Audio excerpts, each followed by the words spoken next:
Okay. And she made it very clear that they understand the difference. But if What someone like, is the difference? That's what I'd like you to answer, AJ. Ray J. what is the difference? Well, I would say what's the difference is what you have, like what's on you. You know what I mean? And there is really no difference but what your preference is. Man, Ray J is something else. Listen, I'm not mad at him. I am not mad at him. Ladies and gentlemen, welcome to the Online Cookout, where we bring you the hottest topics and the freshest debates. This is your host, Jamare, and today we're tackling a controversial subject that's been making some waves for several years now. But before we dive in, make sure you like, subscribe, and hit that notification bell so you never miss an update. Let's get started. All right, recently, Candace Owens engaged in a provocative conversation with Ray J and a transgender actor by the name of Danielle Alexis. They discuss the topic of transgenderism and whether it should be classified as a mental disorder.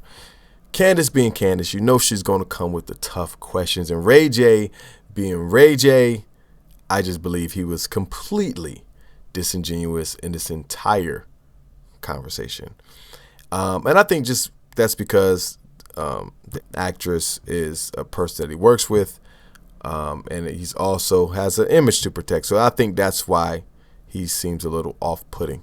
But again, I don't want to lead the witness. So you guys let me know what you think after the snippet, and I'll be back. So to be clear, it is plausible, very, very, very small minority of people who are literally born hermaphrodites. Yeah, You're it's correct. a small percentage. That is considered a genetic anomaly, right? So something goes wrong and you can be born with two parts. That something has gone wrong. But why The can't it just be issue- right for that Yeah, person? because I feel like wrong is Well, genetic wrong's an anomalies interesting happen. Like word. if everything But goes isn't that right, if God? Like if everything me and her was attached together, are we wrong? See, I feel but like that is also when yes, something goes wrong. This is Simon. why like the But I Siamese don't twins, and know. I they have don't to know have if these wrong is the right surgeries, and word. their organs can be mixed, and it's a Yeah, it's a I don't risk. think Think it's wrong It is is, the but right word, something though. goes wrong when somebody is born But why is it intersex. wrong? I Because don't think it's it's like, wrong. but I think we it's all just believe, unique. yeah, we all believe that I God seen a created snake and it had us. two heads. But I feel like that could Or also a be cow and that's had two God's heads together. creation. Because I'm not saying the person being alive is wrong. I am saying that genetically speaking, there are tons of things that can go wrong. It's like, people, when something happens because of who you're married to and your genes are lining up in a different way, and some people can be born Special. yeah. blind in one eye. Yeah. This, I that, think this, there are tons of things. One of that my dogs happen. was blind, but Exactly. I think he that was moving people around. are you people know. are born He different. was biting people. Okay, but Yeah. that is not, intersex is not transgenderism, because transgenderism, everything has gone just right. And at some point in that person's life, they just make a decision to say that I want to start living as this opposite sex that I was not born as. And that is why I say this is a mental disorder, okay? I don't view an intersex person as having a mental disorder. But I add to that, view a transgendered individual as having a mental disorder. And I'll ask you a question. Is Rachel Dolezal black? Pardon? Is Rachel Dolezal black? Rachel Dolezal, if you're not familiar, is the woman who was wearing dark makeup and was leading the NAACP, had grown her hair out kinky into an afro, and then it turned out that her parents spoke out, and she's basically as white as they come, and she just was dressing every day as a black person and passing as black and leading the NAACP. Yeah. And everyone in the community. I don't know her, so I don't want to comment on that. No, I want you to comment because she was just very simple. I feel like I know what. So she was just wearing makeup. Yes, I feel like that's inappropriate, and I feel like going back to what you said before, that is a perfect example of costuming. Okay, well, because that seems very unfair, and it feels judgmental, because to me, if you're going to say that you felt that despite the fact that you were born a male, that you felt on the inside that you were something else, and then you went through steps to present as that something else. Right. And then when I say, what about Rachel Dolezal? Yeah. Rachel Dolezal says that she felt her whole life that she was born in the wrong skin color, and that these weren't really her parents, and like she was black, and so she started presenting as black. I just don't see how you can be ideologically consistent, because no one will accept Rachel Dolezal because that's blackface. How could you say this? But you're sitting here like, well, I demand that I get, that, like, and I'm saying you as the larger community, because I don't think you're being demanding at all in this moment. But it's just, do you see the hypocrisy of saying that a woman can't just, like, why can't a white girl say she's black? I get what you're saying. I get what you're saying, and I see how people would compare that. But my thing is, once again, is when we want to have conversations about things, it's never just an umbrella. And that's why when I hate when people say that, it has to be down to the individual. So as a mature, smart lady, and you're telling me this and I'm comprehending that, I'm already understanding it for what it is. And that's why every case is different, because that's no different than someone. It's a very easy question. Is Rachel Dolezal black?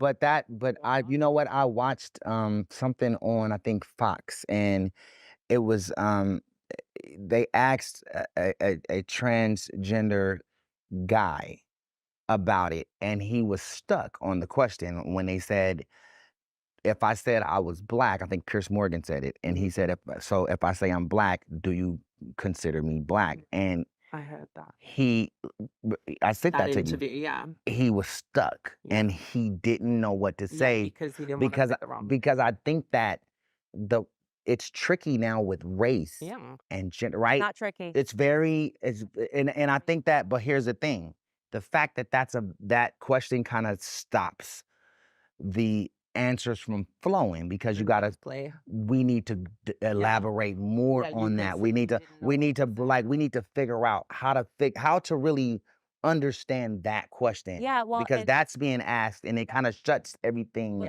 But there's a reason it shuts everything down, because it's not a tricky question. She literally in 4 seconds, Rachel Dolezal said that she was black, that she lived this way. She had a great job at the NAACP fighting for black causes. Suddenly her parents speak out. Everyone can see that her parents are very white. And then they showed a picture of Rachel Dolezal. It turns out this is like a blonde-haired Scottish girl. I mean, what if she was around black people for all her life? Well, that's my point, right? So, and the reason why you guys are struggling to answer this is because what it does is it presents. I'm not struggling to answer it. Yeah, you said Rachel Dolezal is not black. Yeah, she's not black, and also so I feel like it's but if she said she was black, she's black. Yeah, okay. And would I disrespect? Just like if I want to be called Killer Poom Poom, so y'all gotta call me the name I want. At least you're being consistent. You're not being consistent. So at least you're saying that yes, any person can just say whatever they are, and we have to accept it. If they feel deep down and they went through middle school and they felt that they were black, then we have to suddenly pretend. I'm not saying that I would disrespect her for saying, like, I wouldn't be like, you're not, because to be honest, that's got nothing to do with me. But if you ask the question, it is costumey. And that's going back to what we said before, which is a major issue, is that the lines get blurred because of being a costume, and trans is not a costume. It's not a cloak. When I take this off, is that, but the thing is, once again, it still comes down to the individual scenario, and that is what it is. Because I want to say that the thing that I get thrown at me all the time, which people obviously think hurts me and it doesn't, it's laughable, is people are like, okay, you say you're trans, well, I'm a unicorn or I'm a cloud. I mean, it's ridiculous. How is it comparable? Well, okay. We do currently have children that are saying that they are trans species, so that's a reality. There are kids that are saying that they're cats, that they're dogs. We have to respect it. At least you're being ideologically consistent. At least you're being consistent. Because and that's fair. I'm not saying he's wrong. But you said Rachel Dolezal wasn't black. Because but what I'm saying is we are living in a society where we have rules and regulations, right? And we have government. We go to jail when we do wrong, right? So it isn't the wild, wild west. So there's things that get better and people get more honest. And then there's also people who abuse the honesty, because now it's changing into something that's like the in thing. There's people who are really in it for real. And then there's people who are just kind of imitators. Yeah, imitators. But you're not an imitator. Like, you went through the whole thing. Exactly. And I know who I am, and it's not a joke and it's not a costume. And I wanted to double back on something really important. And obviously it's your opinion, so I don't even want to be disrespectful on it. But I know a lot of times you've stated that you know, being transgender, because I don't like the word transgenderism, is a mental disorder. But you know, the APA states that it's not a mental disorder at all. And they're psychiatrists, they're trained psychiatrists. And I knew you probably knew I'd bring this up, but you know, the APA states that it's not a mental disorder at all. So that's the American Psychiatric Association and also the World Health Order.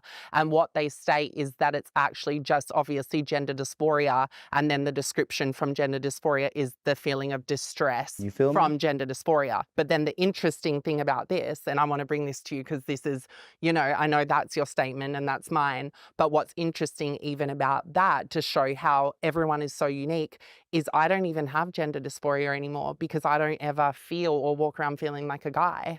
So see how it's so like gender dysphoria. So gender dysphoria. So we're all getting educated. So gender dysphoria is when trans people feel dysphoric about like their gender. So in the sense of a trans woman being like, oh my God, I feel, you know, manly today. I feel like a guy. I feel like blah, blah, blah. And it brings them down. And that's what causes feelings of distress. And that's why it's not considered a disorder, because it's a feeling of anxiety about that thing about you. But for me to double on that, I'm like, but I don't wake up and ever see a guy feel like a guy, so I don't have gender dysphoria. So everything and every individual is different, and that's why I'll always preach that point. But it's not a disorder. I don't have a mental disorder. Like, I don't even think about this on a day-to-day basis, but I am willing to come to the forefront and speak about trans rights and transness because I am. But I always want to show people worldwide that you can clearly see we're all different and we have different backgrounds. All right, I'm back. Man, this was a great conversation. Definitely make sure you check out that link in the description to watch the full interview. There's definitely a lot of different snippets that I could have pulled from the interview, and I don't even think this is the best part of the interview, so make sure you go check that out. Again, whether you like Candace Owens or not, I think one of the things that I respect about her is that she's comfortable being uncomfortable, meaning she's willing to have these debates, these conversations, these arguments with people and articulate her side very well, whether you agree or disagree. Again, like I tell people all the time, I'm not going to argue with how you feel or when you felt some way. But just because you feel some type of way doesn't mean that it's accurate or that it is based in reality. And I think that's what we're dealing with here. Candace presents them with, hey, here's Rachel Dolezal. She's a white woman who feels that she's black. Is she? No? Okay, then. So let's apply that same philosophy, that same logic to your situation. A person born a man feels like he's a woman. Are you a woman? No. It's okay to feel like you're a woman, but it's not okay to try to convince the entire world to see you as a woman or muddy the waters on how we define women based on how you feel. Again, it's okay for you to feel some type of way, but it's not okay to project your feelings and make everyone acquiesce to how you feel. As a parent, we don't raise our children that way. Just because you feel this way doesn't mean it's reality. All right. And I also respect, and that's why I say you got to watch the full interview, that Alexis really defines, says, hey, I understand that there is a difference between a woman and a trans woman. And I've always felt this way. She says she doesn't have gender dysphoria because she's never felt like a man, so to speak. So, again, you got to have these uncomfortable conversations with people.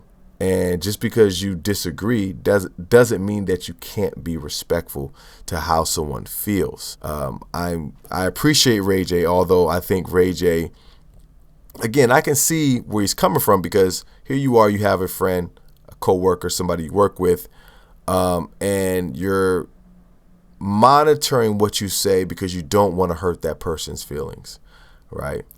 So I can see where he's coming from, but also it comes off as being disingenuous sometimes, that you're not being fully authentic. And now I don't really know what you think because you're skating around someone's feelings. And I think that is a problem in society. We can't always skate around people's feelings just for the sake of their feelings. All right. That's not reality based. Especially if you have children, you don't raise your children to say, hey, everyone's going to acquiesce to how you feel all the time. That's not true. So again, I respect Ray J for even reaching out to Candace Owens and wanting to have this conversation. That is extremely commendable. Although I think, again, these conversations are, kind of weird in the modern day era, but I still think they're relevant, and we need to get to a point in society where we're not always trying to be divisive, just for the sake of being divisive. There are more things that we have in common than not. So anyway, you guys let me know what you think in the comments. Don't forget to like, share, and subscribe to the channel. I appreciate you for coming. Talk to you soon.